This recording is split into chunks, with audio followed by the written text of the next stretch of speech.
Russia just seized about $450 million of U.S. assets. Biden is signing a bill to make ByteDance turn over TikTok to a U.S. business. I just saw that recently federal agencies are making it so that U.S. non-competes are no longer a thing. And now Trump is also getting in on the TikTok game and trying to use Biden signing the bill to ban it to then court young voters and say, hey, young voters, I didn't do this as Trump, Biden did. So a lot is going on this week, but let's touch on Russia first. So Russia is seizing U.S. assets stored in Russia in bank accounts at JP Morgan Chase. And you might think, okay, why does that matter? What does this have to do with the war in Ukraine? What does this have to do with anything going on in the Middle East? Why do you care that Russia is seizing U.S. assets? Well, here's why you care. First of all, we live in a very weird time in the fact that we don't have any true wars yet. What do I mean by that? So there's currently a war in Ukraine. You could say there's a war between Israel and Palestine. You could say there's a war in the Middle East and Syria. But all of these are kind of weird wars. I don't know if any of them are declared wars. They're not like the Vietnam War. They're not like the Korean War. And even those, I mean, technically we're supposed to have acts of Congress to go to war. All of these have been operations. But we live in this weird time where with nuclear weapons and, you know, the way that escalation could go, warfare now is really precise and really limited and normally through proxy. So you're going through a great power struggle between nation states like the US, Russia, China, not so much India, but nation states like India, of course, who are using proxies to do their deeds for them. And you see that most of all in the Middle East, but now you're seeing it in places like Ukraine. So Russia and America are at war in Ukraine, but you know, for example, there are Russians who can still get into the United States. Americans through a process can still go to Russia. And in West Ukraine, you might not even know that there's a war going on, right? That's kind of how weird proxy wars are nowadays.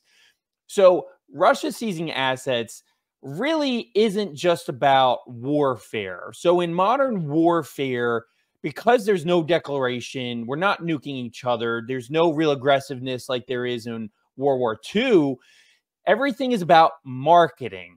And so what does that mean? It's about favoritism in the world. We're in this weird transitionary phase where the U.S. seems to be, I'm not going to say it is, but seems to be declining in its overall power. We had the unipolar world, which just means that there was only one great power being the United States. That really came after the fall of the Soviet Union, and that was America. And that unipolar world just lasted for a short time. And now it seems to me that we're going back to a multipolar world. So the United States seized Russian assets pretty soon after things heated up in Ukraine. A lot of them had to do with real estate, but some of it was cash. And Russia could have seized U.S. assets in Russia, but they didn't. Why? And why are they doing so now? Well, the idea is this. Russia is sending the message that they are the good guy, that they're playing a fair game. And they want to make sure that the rest of the world knows that the U.S. isn't playing by the rules and that Russia is. And what I'm saying, don't take it out of context. You know, in warfare and rules are all kind of these ambiguous, superfluous terms, but I'm talking about the marketing here. The marketing is that there's some kind of international rule of world order that I could say the U.S. created that the U.S. is now breaking, right? Because we can and we will. So the U.S. just seizes assets and Russia decides, you know what? We're going to take a measured approach and we're going to say, we think it's unlawful that you seize those assets. And we think we should be able to be compensated for the assets that you seized. So we're going to go through the IMF, the World Bank, the UN, and essentially make a claim. And we're going to follow a legitimate process. Whatever the word legitimate means, right? We're going to at least pretend to follow a legitimate process and try to get those assets back.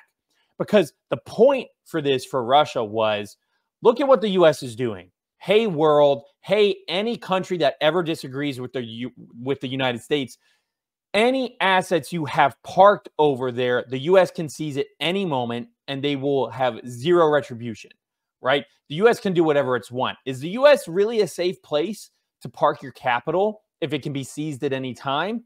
That's message number one that Russia is sending. Message number two is the US dollar reliable? Because right now inflation's rampant, not just in the United States and across the world. So the Russians are sending a message, well, the US will also just inflate their debt away with only thinking about benefiting themselves and not your nation, which is heavily invested in treasuries and the US dollars that are also affected by inflation and the interest rates set by the Federal Reserve. And that's always been kind of a juxtaposition when the Federal Reserve was created to the modern Federal Reserve now, because when the Federal Reserve was created, it was to manage the U.S. economy. Now the Federal Reserve kind of as a proxy manages the world economy in some way, shape, or form. So Russia's message is the current world order is not working because the U.S. is not a reliable partner. And they're trying to stay fair and even and say, we have legitimacy. So who's their target audience? Well, it's not Europe and it's not North America. It's everybody else. It's the African nations. It's South America and it's all of Asia.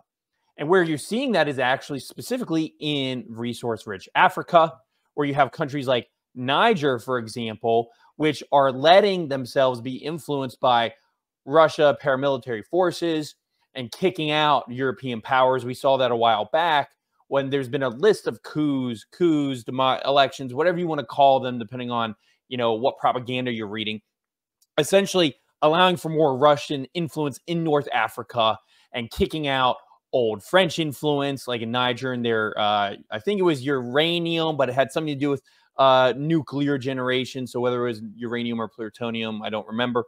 But that's happening in other African nations as well, where Russia is making inroads in those resource-rich areas. So even though you have some of these smaller countries that, may not affect the immediate efforts in, say, a war in Ukraine, all those countries have resources. And when you're boycotting a country like Russia and saying, we are cutting you off from the world US reserve currency, they have to go and find ways to get resources from other partners. And that's exactly what they're doing. And it's being made easier for them by the fact that they can say the US is a boogeyman. We're actually the protector of the third world and second world nations. And that was actually a strategy that the Soviet Union was trying to do. And the US was doing it, and the US still tries to do it. I mean, that's the whole point of foreign aid, quite honestly, is foreign aid really is just buying favoritism with nations and saying, hey, you're going to support us, we're going to support you, right? And that's the whole goal of foreign aid. So the Russians understand that modern warfare, especially modern proxy warfare, where no one's really at war, we're just kind of skirmishing, so to speak. And I'm not saying war is not a real thing. Obviously, if you're Ukrainian, you're in war. But hopefully you understand that this is very different signaling than World War II, when the entire U.S. industrial base was in war mode, whereas now it's just the typical Lockheed Martins of the world just doing their thing, right? So I really want to make sure you guys understand the context in which I'm saying these things. So the Russians understand, the Russian government understands that this is all about marketing and nothing else. When you understand that it's about marketing and nothing else, what that means is things are a little bit more calculated. So Russia's playing the long-term game, understanding that, hey, we can be bogged down in Ukraine for quite some time. We just have to be patient. We have to let the U.S. world order fall apart slowly. We're going to talk with our allies, Iran and China, and just keep poking and prodding, because as long as the U.S. economy isn't doing as well as it should be and it's faltering and we have our own internal conflicts, like at the border and all that other fun stuff, inflation, really the border inflation being some of the biggest, but then just jobs and economics overall, as long as we're not able to figure out some of those, fundamental issues, it's really hard for, the American populace and the American public and American politicians to give their focus strategically to some of these broader issues. And the Russians realize that. And the Russians also know that some of their media is also reaching the United States, right? And so that's a big deal. A lot of people talk about Russian propaganda and, Russian news. But one thing that they don't discuss is sometimes it doesn't have to be overt propaganda. It just has to be a very simple message, right? Russians and Chinese, of course, just like we do and everybody does, there'll be fake Twitter accounts, fake news media, all that fun stuff. But some of it can just simply be like, hey, here's an alternative story. And it doesn't even have to be more complicated than that, because people themselves will pick it up and then amplify it depending on, what side of the aisle they're on or what their views are. So then you have on top of that, you have finally, it looks like TikTok is going to be banned unless they don't sell off. So here's what's interesting is, you've seen my opinion over time change. I do think TikTok was a national security risk. And I think to some extent that it is still, as long as it's owned by a Chinese company. Here's what's tough for me as an American citizen, and what's tough for probably all American citizens, is the fact that TikTok is, farming our data, like all social media companies. They're selling our data to China and probably other people, like all social media companies. I don't like that. But are they different than all the other social media companies? I don't think so. Instead of China buying the data from Facebook or Google, now they just get it directly. So China just cut out the middleman. Is that such a bad thing?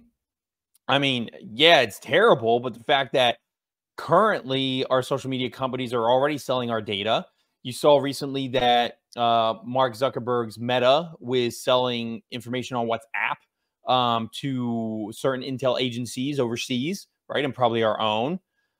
Is that any better than TikTok? Is that what we want? Right? So to target TikTok is very weird, especially since it's one of the most pronounced social media platforms. And it's also interesting because who is banning TikTok going to embolden? So, and who's going to buy TikTok? That's also just as important. Who does banning TikTok embolden, and who does buying TikTok help? So it all comes down to the buyer. What are we going to do if a current media company just buys out TikTok?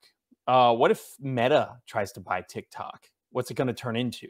What if Google tries to buy TikTok? Should we let any media company buy TikTok? Is there anything in the bill? I haven't read it. Is there anything in the bill that says who's allowed to buy TikTok? Can current media companies buy it? What if Elon buys TikTok? What would the government feel about it then if Elon bought TikTok? And so the owner of TikTok is going to determine a lot of things. What is interesting is they have 9 months, 6 to 9 months, I believe, to sell it off to an American company, which the election will be over by then. So if I wanted to make the argument that this was all about the election, I don't necessarily know if that was true. And it's still kind of confusing to me. And I would love to know what some of the negotiations were behind that, because maybe there was a deal worked out with the people at TikTok saying, hey, actually, if you promote the election a certain way, we'll wait 9 months. And then if we win, then we'll keep you in. If we lose, then you're out. And by the way, both Trump and Biden could have had those conversations with the TikTok lobbyists. I don't know, right?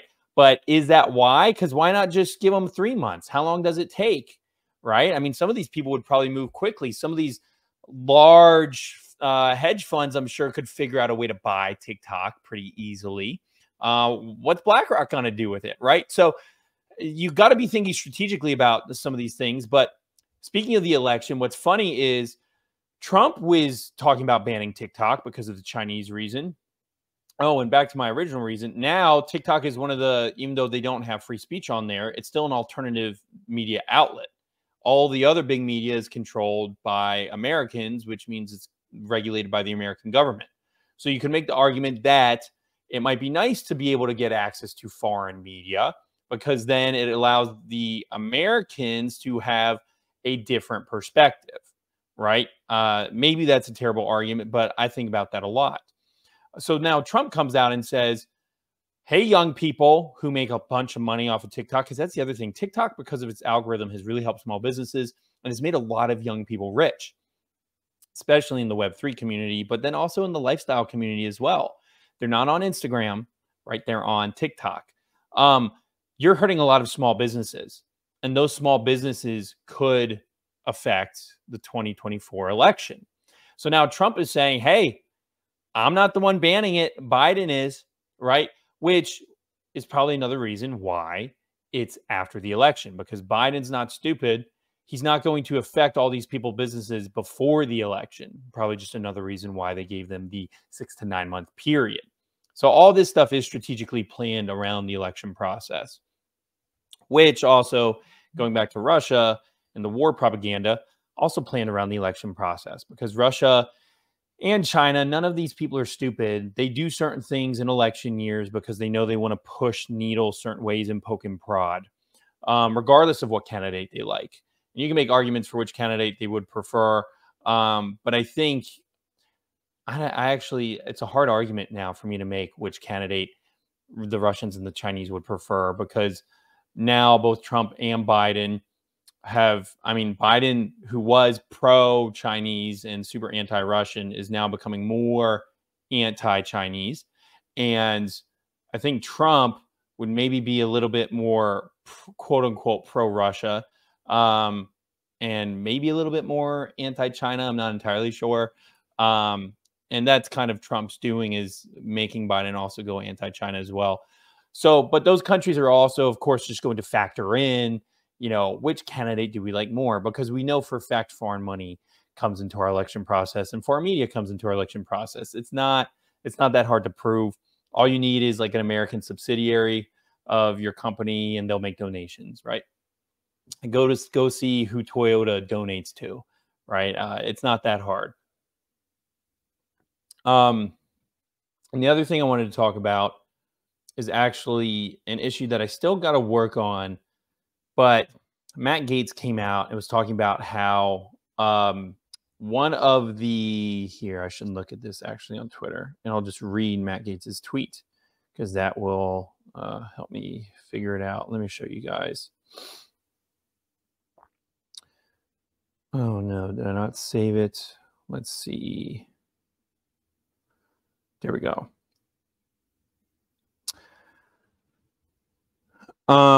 Okay, so today the FTC, Federal Trade Commission, issued a final rule banning non-competes for workers across the country. The rule will ensure that Americans have the freedom to pursue a new job, start a new business, or bring a new idea to the market. So Matt Gaetz quote tweeted this, and he said the following, which issued a response from Thomas Massie. So Matt Gaetz said, oh, come on, where is it?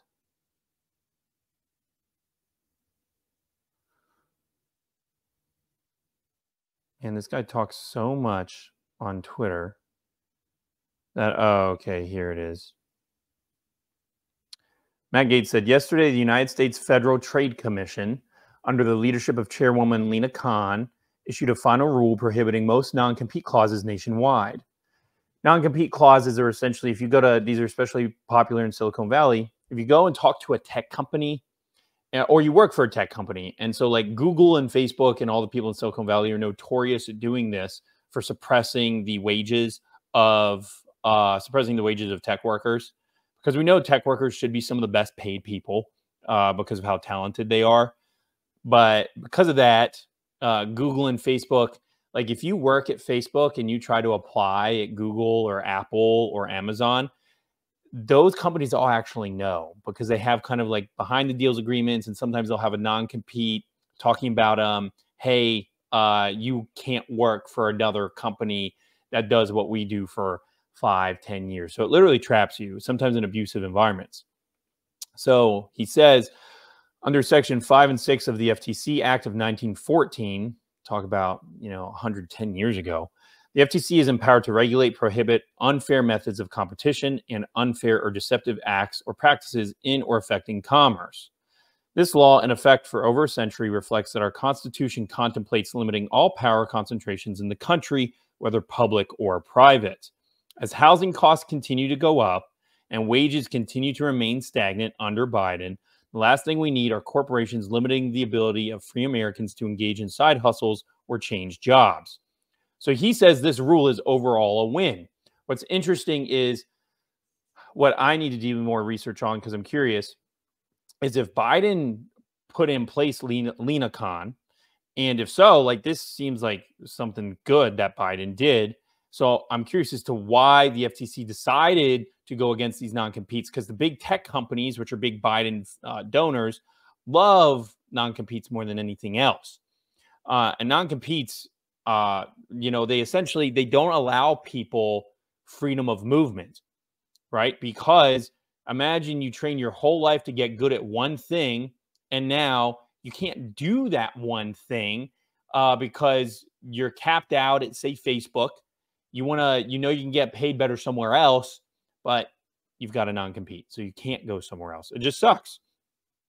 But then Thomas Massey responds, employment contracts such as these have been and should be regulated by the states. But if one believes these contracts should be banned by the federal government, it should be done by a law passed by elected representatives, not by bureaucratic rule based on a 100-year-old law. To clarify about the age of the law, my point wasn't that the age of the law makes the law less valid. My point was bureaucrats found something today that wasn't found or acknowledged for 100 years, which means they're probably inventing something new, not clarifying law. So here's where we actually have some differences between the philosophies of people like Gates and Massey. I think the difference is actually the view on power. So the view on power. If we went with Thomas Massey's recommendation, frankly, we would never be able to ban non-competes. Why?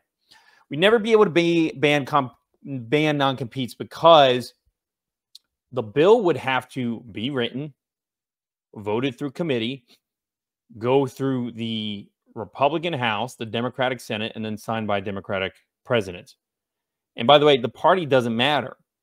If it was a, Republican president and a Democratic House and Senate, as long as they're different, the lobbyists are going to be able to capture or use a certain party to fight back. And as soon as you open it up to Congress, the lobbyists can then use money wisely to influence key individuals in Congress to kill any bill. However, on the federal side, of course, you can lobby the president, but that's your only option, is to lobby the president. And as long as this person, Lina Khan, is in power, even if you lobby the president, she could issue the rule and then, he's going to fire her for the rule and put someone else back in? It's not as easy as it seems. So to Thomas Massey's point, we've let bureaucracy build up for, over 100 years. I mean, some say that, the deep state, that, America's bureaucratic regime really started back with Andrew Jackson. And that was because when you had president's transition, everyone was new. And it kind of really created some disorganization in the first year of the presidency. So there was kind of a necessity for some kind of bureaucratic process so that when a president came in, people could still keep the machinery running. So Thomas Massey is essentially stating, well, let's go back in time before there's all this bureaucracy and let's do what we think is best, which is allow the voters to decide through their representatives. That doesn't work anymore, unfortunately. And I already know the problem with my argument. The problem with my argument is, well, you're completely relying on whoever the president is and unelected bureaucrats. But that's how everything is now anyway. So Matt Gaetz is essentially just saying, hey, at least the current system as it is today gave us a win, and I'm applauding the win. Whereas Massey is kind of taking away the win and saying, yeah, but this win stinks. This win stinks because we went about it the wrong way. Yeah, but the problem is if you went about it the way of Thomas Massey, you would have never gotten it. And that's just a recognition of the realism in the system that you're living in. And so a lot of people famously talk about, who should have the authority? What's the institution's ability? How should we go about affecting change? And some people obsess over affecting change in a certain way to the point where really they're never going to affect change, because the only way to affect change is by operating within the system that you're currently in. And Matt Gaetz in this instance seems to understand that and is getting ahead of it in marketing like he always does, because that's really what he is. He's a marketer. And Massey trying to stand back and be the reasonable and logical person, which to your average person is going to sound good, right? And I sympathize with the argument, but it's actually just kind of a dumb argument, because if we went for what he's vouching for, like I said, it would have never happened. So that's just realism 101. And that's tough. And a lot of people are like, oh, that's negative. It sucks. It's just, no, you just got to know the system that you're operating in. And some people are realistic about it and some people aren't. And I've pointed that out on my channel before.